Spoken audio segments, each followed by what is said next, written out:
Қайырлы күн. Сендердің назарларыңызға ағылшын тілі сабағы. 3-ші сыныпта факультатив сабағы. Сабақтың тақырыбы to be етістігі. To be етістігі. Hello, my dear student. Get ready for the lesson. Take your copybook and your pen. Take a seat. Are you ready? Okay, let's begin. Бүгін сабақта сен не білесің? To be етістігінің құрылуын, to be етістігінің осы шақта түрлерін білесің. Осы шақ дегеніміз не? Үйренесің. To be етістігі ол бізге бар, болу деген сөзді білдіреді, я? To be, я, to be етістігі. Ал енді қарайықшы. Ағылшын тілінде етістікке қарағанда, етістіктер бізде өзінің түрлерін шақтарға қарап өзінің түрлерін аударады, я? Етістіктердің түрлері шақтарға қарағанда өзгереді. Ағылшын тілінде 3 шақ бар, я? Ол бізде қазақ тілінде де 3 шақ бар. Бірінші шағымыз осы шақ, я? Осы шақ, екінші шағымыз өткен шақ, және үшінші шағымыз ол бізде келер шақ дегеніміз, я? Ал енді әрбіреуіне тоқталайық. Осы шақ дегеніміз не? Ол бізде бүгін немесе қазір болатын әрекетті білдіреді, я? Осы шақ бүгін немесе қазір болып жатқан әрекетті білдіреді. Ол бізде осы шақ. Осы шақ. Келесі өткен шақ. Өткен шақ дегеніміз ол кеше немесе алды күні өткен әрекетті білдіреді, я? Кеше болған әрекетті. Былтыр болған әрекетті білдіреді. Ол бізде өткен шақ, я? Және келер шағымыз ол бізде болашақта болатын әрекет, я? Келер әрекет, я? Келе жатқан әрекет. Келер шақ ол бізде. Тағы қайталар. Ағылшын тілінде бізде 3 шақ болады, я? Етістікте 3 шақ болады. Біріншісі осы шақ бүгін, қазір болып жатқан әрекетті білдіреді. Өткен шақ кеше, алды күні былтыр болған әрекетті білдіреді. Және келер шақ ол бізде болашақта болатын келе жатқан әрекетті білдіреді. Бүгін біз осы шаққа тоқталамыз, я?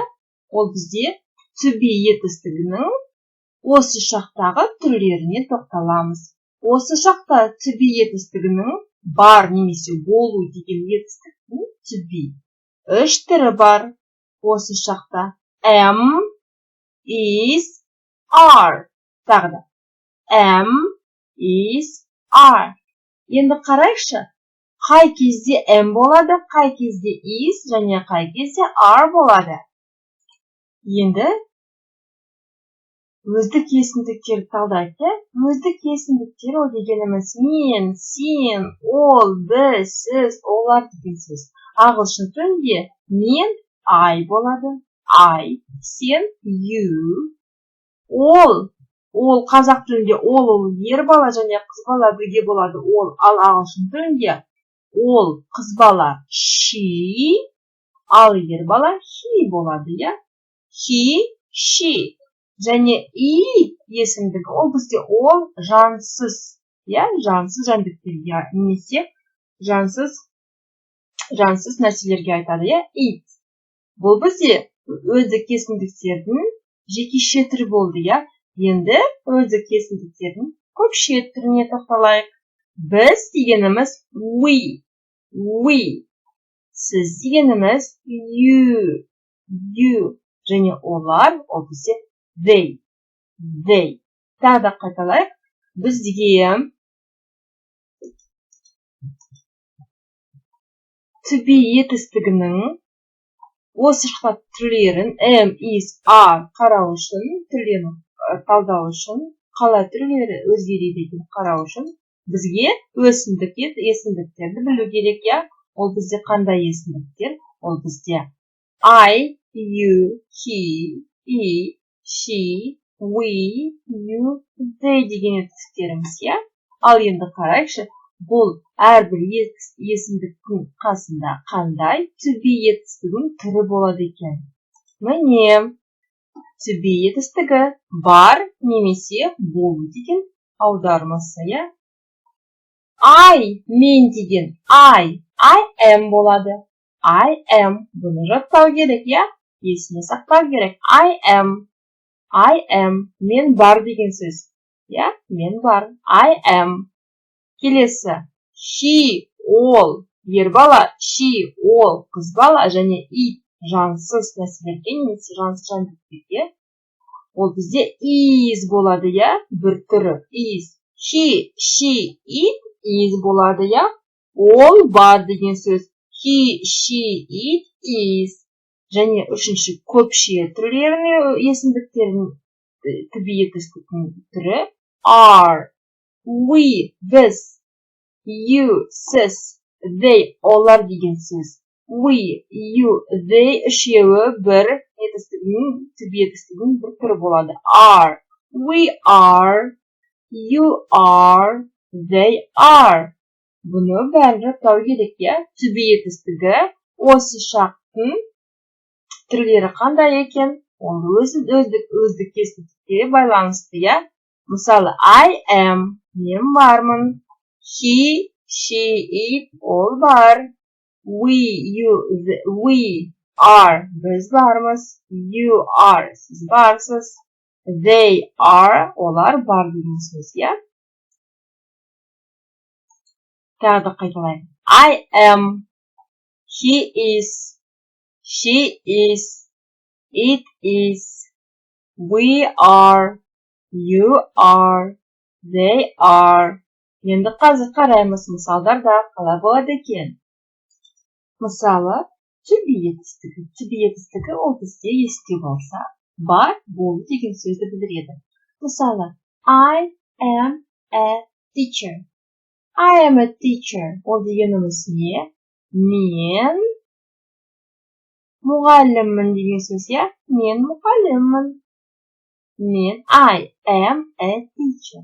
Мен бар мұғалім деген сөз аударғанда осылай әдем болмайды. Сондықтан біз айтамыз, мен мұғаліммін. I am a teacher. I am, міне to be етістігіміз am болды, я? I am a teacher. Неге am болды? Өйткені ол бізде I бірінші мен деген өздік есім. Бірінші жақтағы есім. Келесі. He is a doctor. He is a doctor. He is a doctor. Ол дәрігер. He is a doctor. Қазақшаға біз to be етістігін түсіреміз, оны аудармаға болады. He is a doctor. Ол дәрігер. It is a dog. It is a dog. Бұл it деген сөз. It is a dog. It is a dog. Itке біз it айтамыз, я? Ол бізде осы жануарларға біз it айтамыз, я? It is a dog. Келесі. She is in the street. She is in the street. Ол қыз бала, я? She is in the street. Қайда ол? Ол далада. She is in the street. Окей, келесі. We are pupils. We are pupils. We are етістігі. To be етістігі, я? Қалай айналды? We are pupils. Біз оқушылармыз. Біз оқушылармыз. Келесі. They are good pupils. They are good pupils. Ол дегеніміз олар жақсы оқушылар, я? They are, олар. They are good pupils. Бәрекелді. Ағылшын тілінде бізде сөйлемде міндетті түрде етістік болу керек, я? Бірінші етістігіміз ол бізде to be етістігі бар және болу деген сөзіміз. Келесі мысалдар көпше түрде. They are children. They are children. Олар балалар. They are children. You are girls. You are girls. Сіздер Kızlarsızlar ya. Karandır bağlar bu bize. Bunda көбінесе көпше түрде тұрғанда көпше түрде тұрса ол бізде зат есімнің көпше түрі болу керек. Girls. We are children. We are children. Biz balalarmız. We are children. Және sen деген сөзіміз ол да are болады екен. You are a boy. You are a boy. You мында you are болады. Түбетісін түрі are болады. You are. Ал енді мен мұғалім емеспін деген сөзді айтсақ, to be етістігіне not кішкентай қосымша бөлшегін қосу керек. Қалай болады екен? Қараңыз. Ол бізде to be етістігінің теріс нысаны, я? Not қосымшасы арқылы құралады. Мысалы, I am not a teacher. I am not a teacher. Қалай бізде болды? I am a teacher болды. Мен мұғаліммін. Енді I am not a teacher дегеніміз мен мұғалім емеспін деген сөз, я? Емес деген сөз. I am not a teacher. Келесі. He was not a doctor. He was not a doctor. Ол осы жерде he was not a doctor, ол бізде өткен шақты көріп тұрмыз, я? Оны біз келесі сабақта өтеміз. Қазір to be етістігінің теріс нысанын құру үшін бізге to be етістігіне not қосымшасын қосу керек, я? I am not a teacher. I am not алсақ, я? Мысалы, жоғалтсақ, бізде болады I am a teacher. I am a teacher. Мен мұғаліммін. Ал not қоссақ, not бізде ол міне етістіктің соңынан кейін тұрады, я? I am not a teacher. I am not a teacher. Мен мұғалім емеспін деген сөз. Осылай құралады теріс нысаны. And now let's make some exercises. Open your copybook and take your pen. Write the date and start doing exercises. Do every exercise separate. Good luck. When you are done, just take a picture of the exercises and send me. Ал келесі бірнеше тапсырма орындау керек. Жаңа тақырыпты түсіну үшін, бекіту үшін. Не істеу керек? Дәптеріңді ашасың да, күнді жазасың. Әрбір тапсырманы бөлек орындайсың. Орындағанда оның фотосын маған жібересің. Бірінші тапсырмамыз осында. Не істеу керек? Бұнда бізде өздік кесімдікте тұр, я? I, they, she, it, he, we, you. Ол бізде көп, я? Бізде ал енді сары дөңгелек тұрған ол бізде to be етістігінің түрлері. Не істеу керек?